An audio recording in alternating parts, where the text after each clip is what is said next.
만약 당신을 세계의 중심에 두고 있던 가장 강력한 기둥이 갑자기 흔들리기 시작한다면 당신은 어떻게 하시겠습니까? 만약 그동안 과소평가되었던 글로벌 연합이 수십 년간 세계 경제의 규칙을 지배해온 강대국에 도전하기 시작한다면요. 지금 바로 그 일이 벌어지고 있습니다. 브릭스, 오랫동안 국제 무대에서 2차적인 세력으로 취급받던 국가들의 연합, 이제 달러 패권에 대한 최대 위협으로 떠올랐습니다. 과장이라 생각하신다면 다시 생각해 보셔야 합니다. 도널드 트럼프, 미국의 패권을 강화하는데 자신의 대통령 임기의 대부분을 바쳤던 그 인물은 이제 점점 더 강력해지는 적수와 마주하고 있습니다. 이 블록은 단지 세계 경제에 도전하는 것을 넘어서 미국이 정점을 유지할 수 있었던 통화 시스템의 근본 자체를 의심하고 있습니다. 2025년 열린 BRICS 정상회담은 단순한 외교 행사 이상의 것이었습니다. 그것은 이 연합이 세계 경제의 미래를 새롭게 정의할 준비가 되어 있다는 강력한 선언이었습니다. 그러나 서방 세계는 아직도 이 위협을 외면하려 하며 마치 명백한 현실을 무시해도 여전히 통제력을 유지할 수 있을 것처럼 행동하고 있습니다. 그리고 그 순간 등장한 인물이 바로 도널드 트럼프입니다. 2025년 BRICS가 회원국 기반을 확장하자 미국 대통령은 단순히 불편함을 느낀 것이 아닙니다. 그는 분노했습니다. 그것은 거의 절박한 반응처럼 보였습니다. 트럼프는 주저없이 공격을 시작했고 관세 위협, 강력한 보복 예고, 최후 통첩 등 수단을 가리지 않았습니다. 왜일까요? 왜 그는 이렇게 집착할까요? 도대체 무엇이 그를 이토록 두렵게 만드는 걸까요? 이건 단순한 무역 분쟁이 아닙니다. 누가 이기고 지느냐의 문제가 아닙니다. 트럼프가 보고 있는 것은 미국을 세계 경제의 절대 리더로 만들어준 권력 시스템이 무너지는 조짐입니다. 달러는 여전히 전 세계 외환 보유고의 절반 이상을 차지하고 있는 통화이지만 그 위상은 점점 흔들리고 있습니다. 왜냐하면 브릭스는 이제 단단한 기반을 가진 국가들, 브라질, 러시아, 인도, 중국, 남아프리카 공화국을 중심으로 놀라운 속도로 확장되고 있기 때문입니다. 새로운 국가가 이 블록에 가입할 때마다 달러의 위치는 더욱 취약해지고 있습니다. 그렇다면 이것이 세계 경제의 미래에 어떤 의미를 가지는 걸까요? 그리고 왜 서방 언론은 이에 대해 침묵하고 있을까요? 현재 BRICS는 세계 인구의 46%를 대표하고 있으며 세계 국내 총생산의 35%를 차지합니다. 이는 G7 국가들의 수치를 넘어서는 수준입니다. 단순한 숫자가 아닙니다. 이것은 힘입니다. 그래서 이 BRICS의 행보에 대해 서방 언론이 침묵하는 것이 더욱 충격적입니다. 서방은 당신이 이 연합이 얼마나 심각한 위협인지 알게 되는 것을 원치 않습니다. 하지만 진실은 BRICS는 이제 더 이상 방어에 머물지 않고 있다는 것입니다. 공격에 나섰습니다. 이 연합은 미국이 주도하는 국제금융기관들, 국제통화기금 등을 비판하는 데 그치지 않고 자체적인 금융 대안을 구축하고 있습니다. BRICS의 신개발 은행은 이미 수십억 달러 규모의 인프라 투자를 시작했으며 워싱턴이 강요하는 정치적 조건 없이 자금을 공급하고 있습니다. 그 뒤에 담긴 메시지는 분명합니다. 오래된 세계 질서는 무너졌고 브릭스는 이제 더 이상 허락을 기다리지 않습니다. 새로운 시스템은 이미 설계되고 있고 제재를 남발하는 미국은 점차 뒤처지고 있는 것입니다. 트럼프를 더욱 불안하게 만드는 이유는 BRICS가 단독으로 움직이지 않는다는 점입니다. 인도네시아, 말레이시아, 베트남, 나이지리아 등 신규 회원국의 유입은 이 연합의 영향력이 동남아시아와 아프리카로 확장되고 있음을 보여줍니다. 즉 BRICS는 이제 글로벌 무역의 중심에서 힘을 쌓고 있습니다. 그 사이 트럼프는 연이어 위협을 퍼붓고 있지만 이미 움직이고 있는 이 거대한 힘을 막을 수 있을지는 미지수입니다. 여기서 우리는 더 근본적인 질문을 해야 합니다. 한 국가의 패권이 적국뿐 아니라 동맹국들에 의해 도전받기 시작하면 무슨 일이 일어날까요? 한때 서방에 속했던 국가들이 왜 이제는 미국의 패권에 등을 돌리는 걸까요? 트럼프가 브릭스 국가들에 대해 100%의 관세를 선언할 때 그는 단지 위협하는 것이 아닙니다. 그는 자신이 대표하는 시스템이 위기에 처해 있음을 보여주고 있습니다. 하지만 이 모든 상황의 가장 아이러니한 점은 트럼프의 압박이 오히려 탈달러화, 즉 세계 경제에서 달러 사용을 줄이는 움직임을 가속화하고 있다는 것입니다. BRICS는 이미 대체 결제 시스템을 구축하기 위한 초기 단계를 시작했고 달러 의존도를 줄이기 위한 실질적 진전을 보이고 있습니다. 그렇다면 실제 영향은 어떨까요? 현재 세계 무역의 88%가 여전히 달러로 이루어지고 있지만 그중 일부라도 사라진다면 그 충격은 미국뿐 아니라 전체 금융 시스템에 엄청난 영향을 줄 것입니다. 이것은 더 이상 이론이 아닙니다. BRICS 지도자들은 이미 실현 가능한 기술적 방안과 로드맵을 논의 중입니다. 그리고 더욱 놀라운 것은 이러한 변화가 BRICS 내부뿐 아니라 미국의 최리트들 사이에서도 논의되고 있다는 점입니다. 그들조차 이제는 달러 시대의 종말이 예상보다 가까울 수 있다는 두려움을 느끼고 있습니다.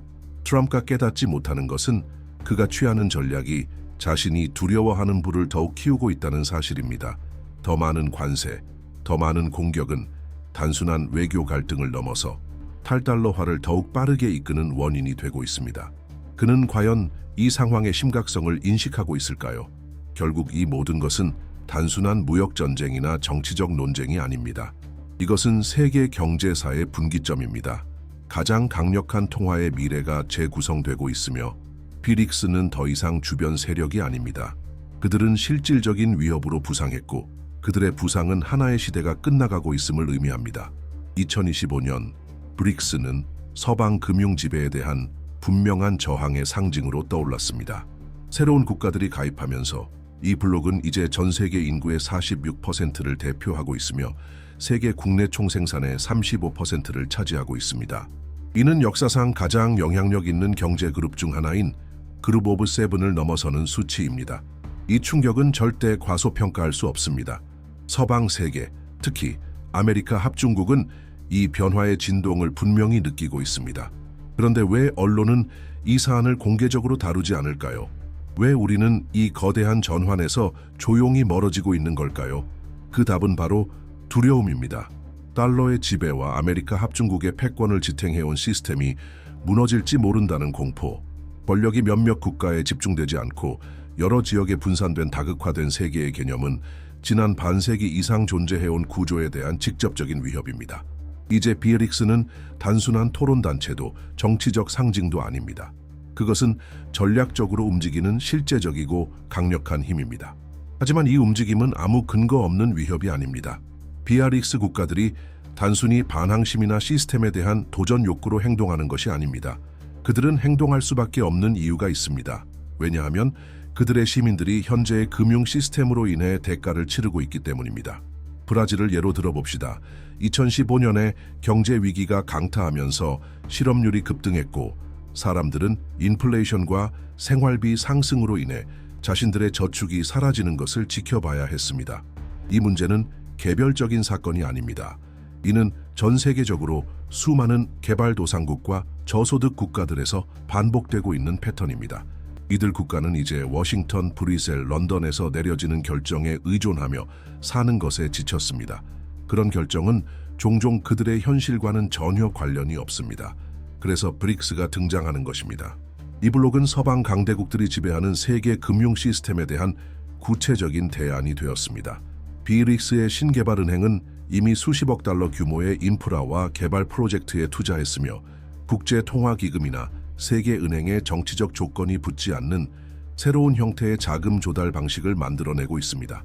이들은 더 이상 긴축을 강요하고 권리를 삭감하며 가난한 사람들을 무시하는 글로벌 경제에 의존하고 싶지 않습니다. 그리고 이렇게 말하는 셈입니다. 우리는 우리 스스로의 해결책을 만들 수 있다. 우리는 우리 자신의 미래를 통제할 수 있다. 이 이야기가 다소 추상적으로 느껴질 수도 있습니다. 여러분은 이렇게 생각할 수 있습니다. 이게 내 삶과 무슨 상관이 있지? 그럼 조금 더 구체적으로 이야기해 봅시다. 강력한 통화가 다른 국가 통화로 대체되기 시작하면 이는 단순한 금융 조정이 아닙니다. 이것은 당신이 구매하는 모든 것의 가격에 영향을 미칩니다. 지배적 통화가 힘을 잃기 시작하면 해외여행 비용, 에너지 가격, 심지어 자동차에 넣는 연료값까지 급격히 바뀔 수 있습니다. 이건 먼 미래의 이야기가 아니라 가까운 시일 내에 당신의 삶에 영향을 미칠 수 있는 문제입니다. 아시아를 예로 들어보면 중국과 인도 BRICS에서 가장 강력한 두 경제는 탈달러화 과정에서 핵심적인 역할을 하고 있습니다.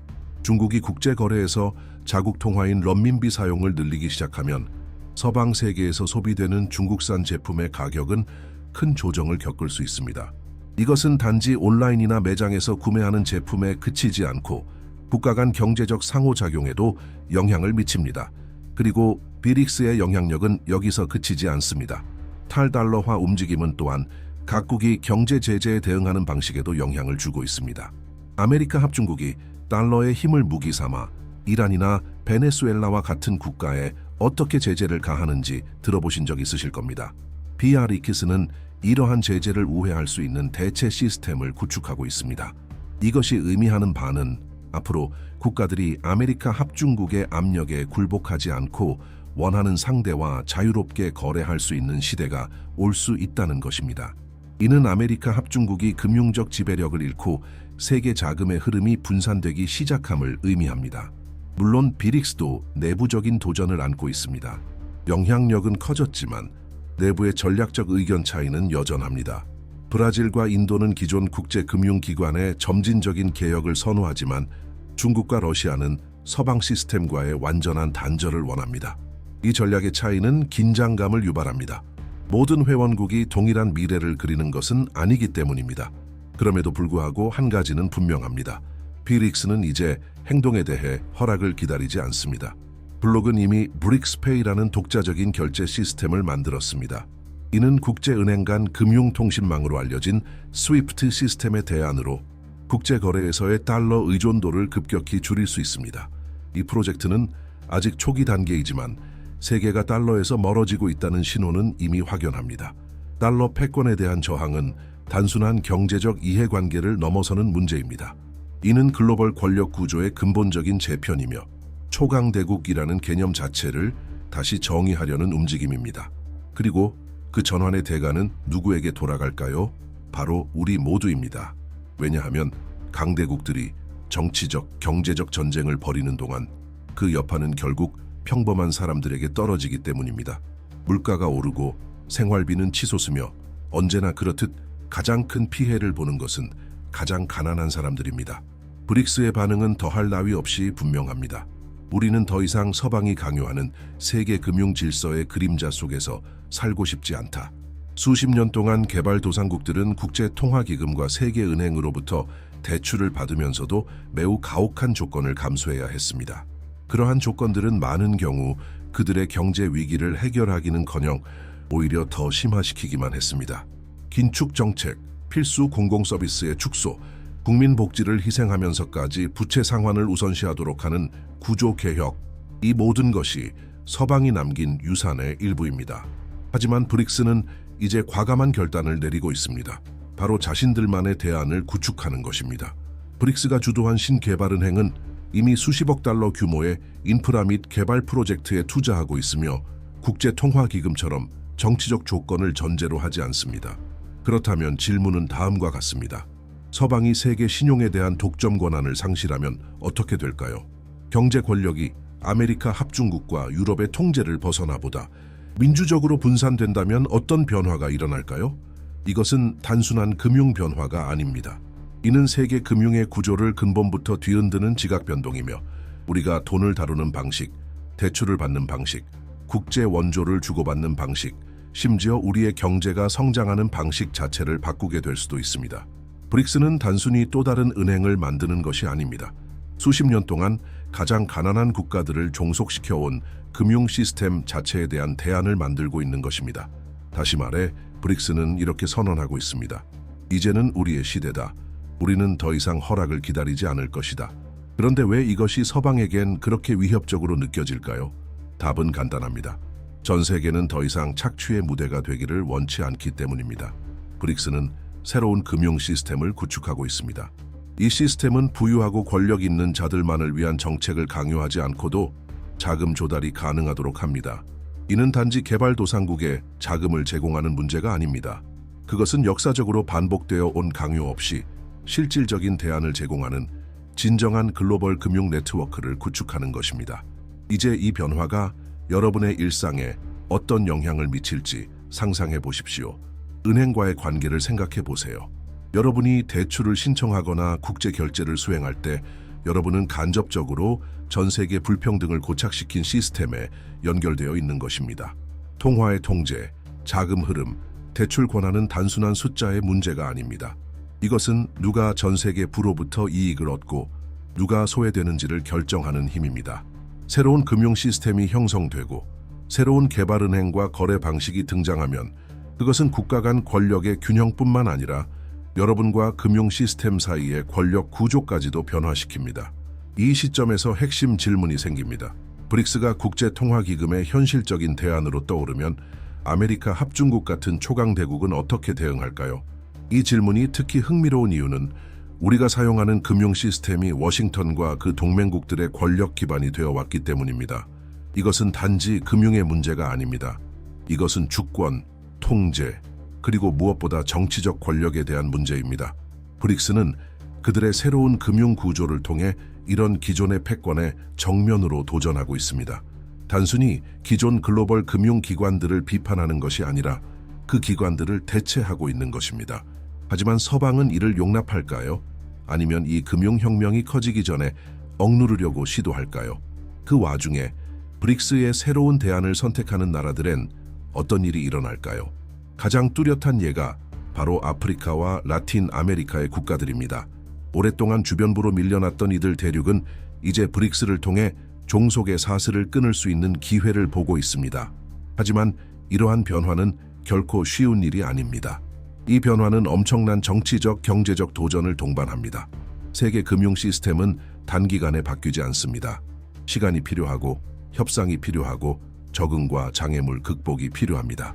그리고 더 놀라운 점은 서방이 아직도 브릭스를 깎아내리려 하는 동안 브릭스는 이미 현실적인 힘을 확보해 가고 있다는 것입니다.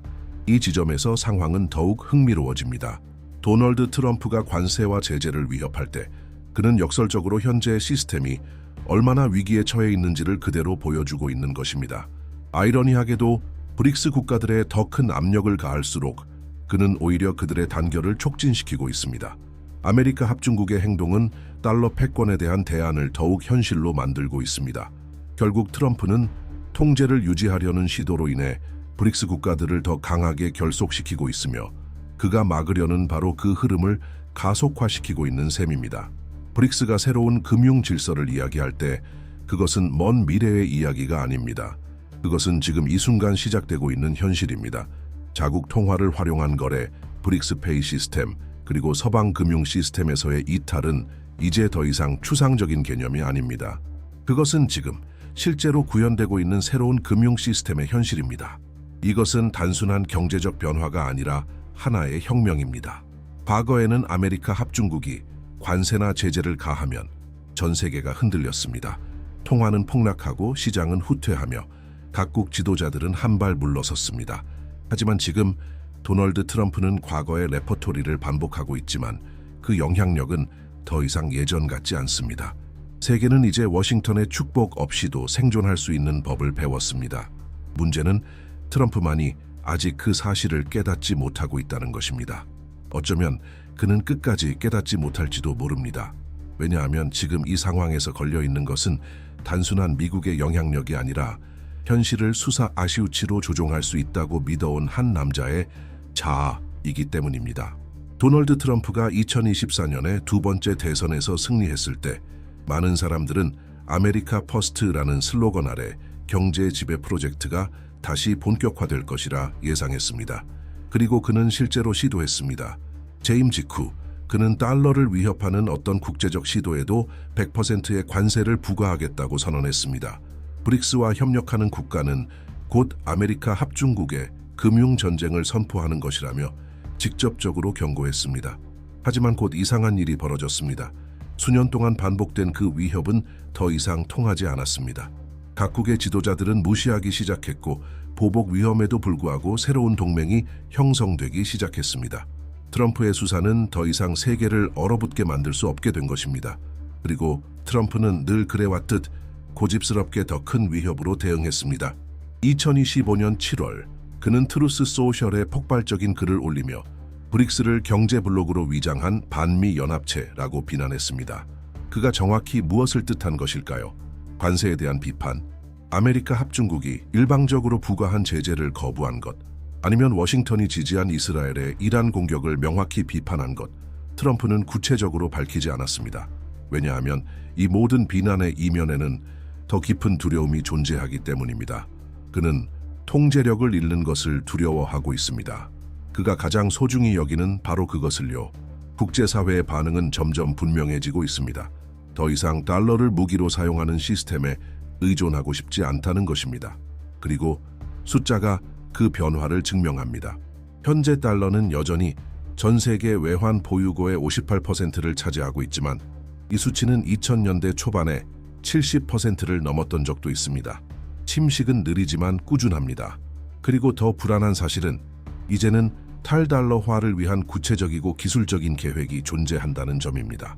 리우데자네이루에서 열린 브릭스 정상회의에서 회원국들은 국제 무역에서의 달러 의존도를 줄이기 위한 실질적이고 단계적인 로드맵을 전달받았습니다. 사람들이 잘 모르는 중요한 사실이 있습니다. 트럼프가 자주 내세우는 100% 관세는 일종의 시한폭탄입니다. 그의 전 정부에서 일했던 경제학자들조차 경고합니다. 이런 조치들은 아메리카 합중국 경제에 파괴적인 영향을 미칠 것이라고요. 수입 제품의 가격이 폭등할 것이고 인플레이션은 급상승하며 가계의 실질 소득은 생활비 상승에 짓눌릴 것입니다. 그리고 가장 아이러니한 점은 브릭스 국가들은 상대적으로 피해가 적다는 것입니다. 예를 들어 중국은 이미 자국 수출의 일부를 아프리카와 남아메리카로 돌리고 있으며 새로운 무역 경로 구축에 막대한 투자를 하고 있습니다. 베트남, 인도네시아, 말레이시아는 지역 협력 강화를 통해 일본과도 손잡고 있으며 이런 모델 속에서는 더 이상 달러가 필수적이지 않습니다. 그렇다면 왜 트럼프는 여전히 이런 위협을 멈추지 않을까요? 왜 자국 경제까지 해칠 수 있는 관세 공세를 고집할까요? 그 해답은 바로 공황 상태에 있습니다. 트럼프는 알고 있습니다. 만약 달러가 중심 통화의 지위를 잃는다면 아메리카 합중국은 가장 강력한 전략적 이점을 잃게 된다는 사실을요. 그것은 바로 세계가 반드시 필요로 하는 통화로 국채를 발행함으로써 수조 달러에 달하는 재정 적자를 감당할 수 있었던 능력입니다. 하지만 브릭스가 현실적인 대안을 제공하게 되면 이 수요는 줄어들 수 있습니다. 그리고 그와 함께 아메리카 합중국이 제국을 유지하면서도 그에 따르는 비용을 회피해온 구조 역시 무너지게 됩니다. 마치 거대한 성이 하나씩 벽돌이 빠져나가며 붕괴되는 것처럼 직접적인 공격 없이 단지 다른 길이 만들어지는 것만으로도 그렇게 되는 것입니다. 그리고 브릭스에 가입하는 국가가 하나 늘어날 때마다 성의 한 조각이 더 빠져나갑니다.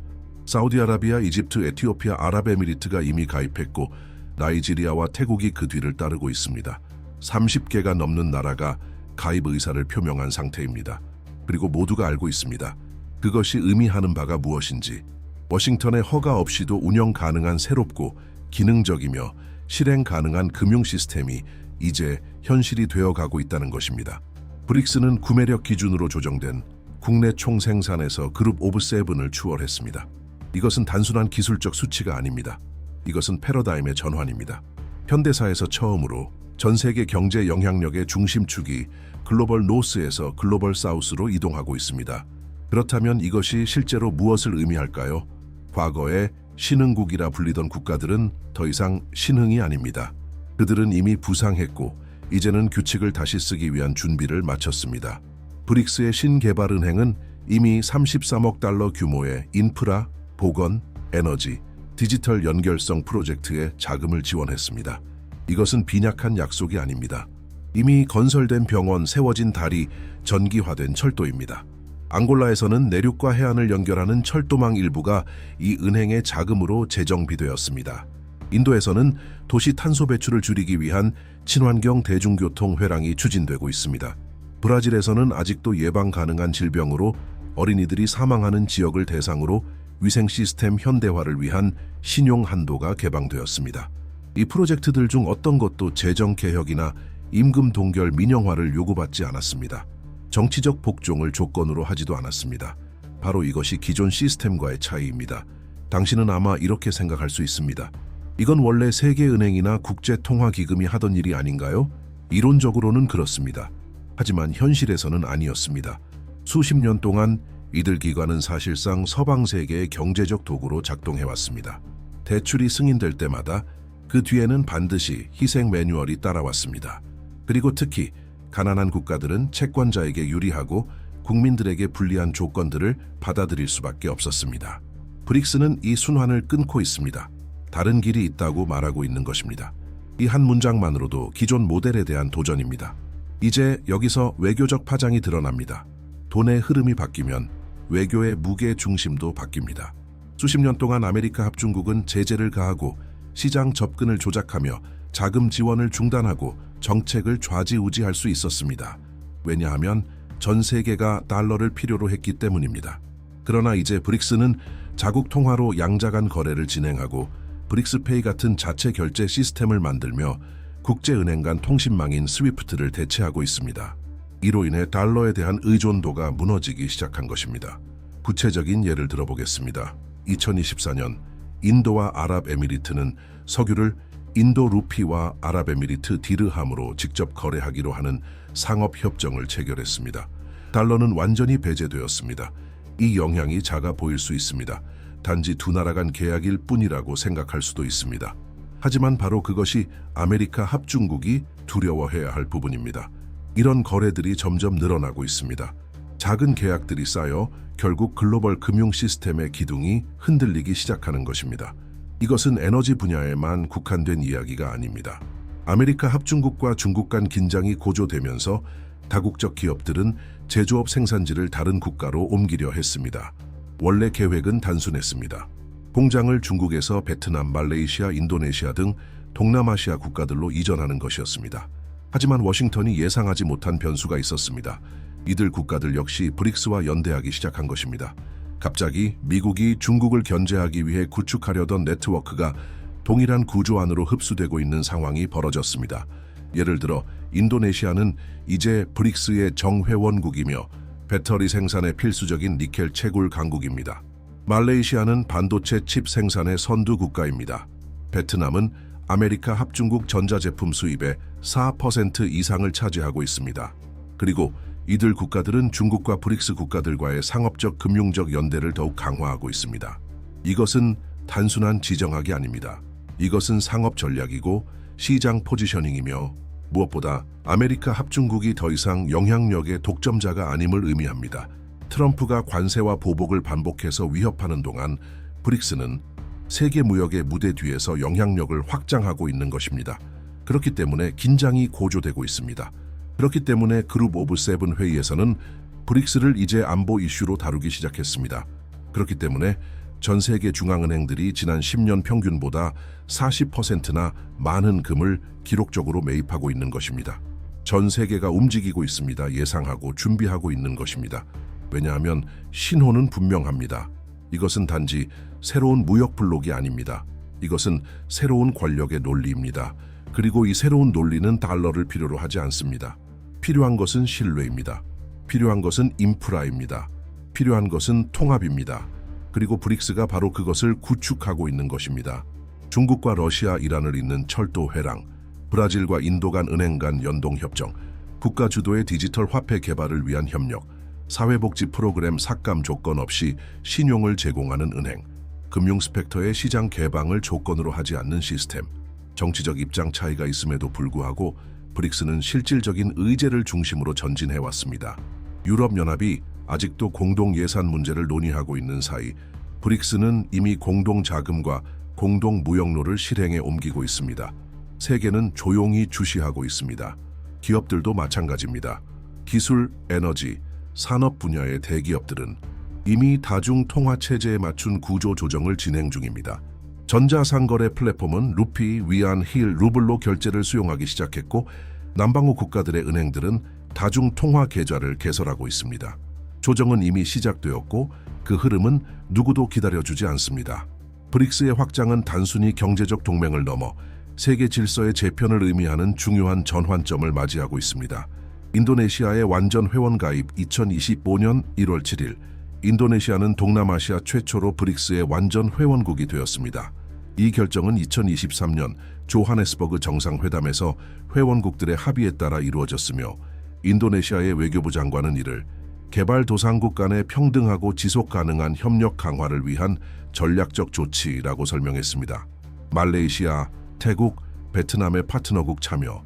말레이시아, 태국, 베트남은 2024년 10월 브릭스의 파트너국으로 초청되었으며 이는 2025년 1월까지 공식화되었습니다. 이러한 참여는 미국의 보호무역주의와 같은 외부 압력에 대한 전략적 대응으로 해석됩니다.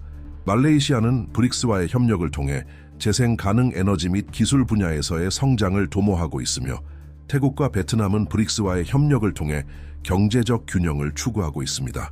동남아시아의 전략적 자율성, 동남아시아 국가들은 브릭스를 통해 미국과 중국 사이에서의 전략적 균형을 추구하고 있습니다. 인도네시아는 브릭스 가입을 통해 국제 무대에서의 목소리를 높이고 있으며 동시에 경제 발전과 무역 관계 강화를 목표로 하고 있습니다. 도전 과제와 내부 긴장 브릭스의 확장은 새로운 산업 및 물류 중심지로서의 동남아시아를 부각시키지만 남중국해와 같은 민감한 지역에서의 긴장을 고조시키는 요인으로 작용할 수 있습니다. 말레이시아는 아세안 의장국으로서 지역 통합을 이끌어야 하는 상황에서 미국과 중국의 압력 사이에서 균형을 맞추는 어려움을 겪고 있습니다. 세계 질서의 재편 브릭스의 확장은 단순한 경제적 동맹을 넘어 미국 중심의 세계 질서에 대한 대안으로서의 역할을 강화하고 있습니다. 브릭스는 이제 세계 GDP의 약 40%를 차지하며 G7을 경제적으로 초과하는 규모를 자랑합니다. 이러한 변화는 유럽과 라틴 아메리카 국가들이 새로운 외교적 선택을 고려하게 만드는 요인으로 작용하고 있습니다. 브릭스의 확장은 동남아시아 국가들이 자율성과 다극적 세계 질서로의 전환을 추구하는 중요한 이정표를 나타냅니다. 이러한 변화는 세계 정치 경제의 새로운 지형을 형성하는 데 중요한 역할을 하고 있습니다. 여기에서 모든 것이 연결됩니다. 우리는 단순히 국제조약이나 먼 경제 이론에 대해 이야기하는 것이 아닙니다. 우리는 당신에 대해 이야기하고 있습니다.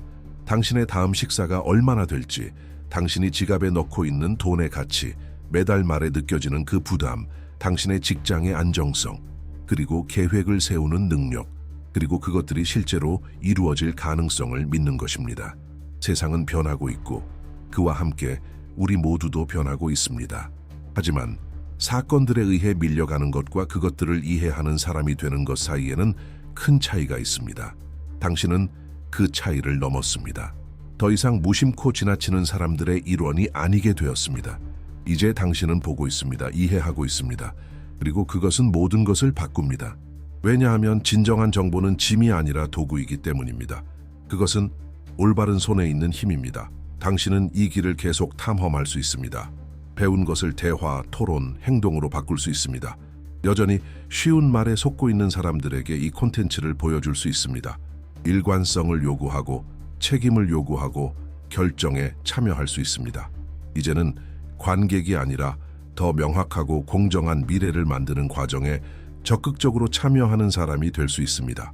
그래서 저는 당신에게 초대합니다. 여기까지 오셨다면 이제 그 이상으로 나아갈 준비가 되어 있다는 뜻입니다. 의식, 깊이, 그리고 진실을 중요하게 여기는 커뮤니티의 일원이 되어 보세요. 지금 채널에 구독하세요. 알림을 활성화하세요. 이 영상이 새로운 생각을 불러일으켰다면 좋아요를 눌러주세요. 댓글로 가장 인상 깊었던 부분이나 생각을 자극한 부분을 적어주세요.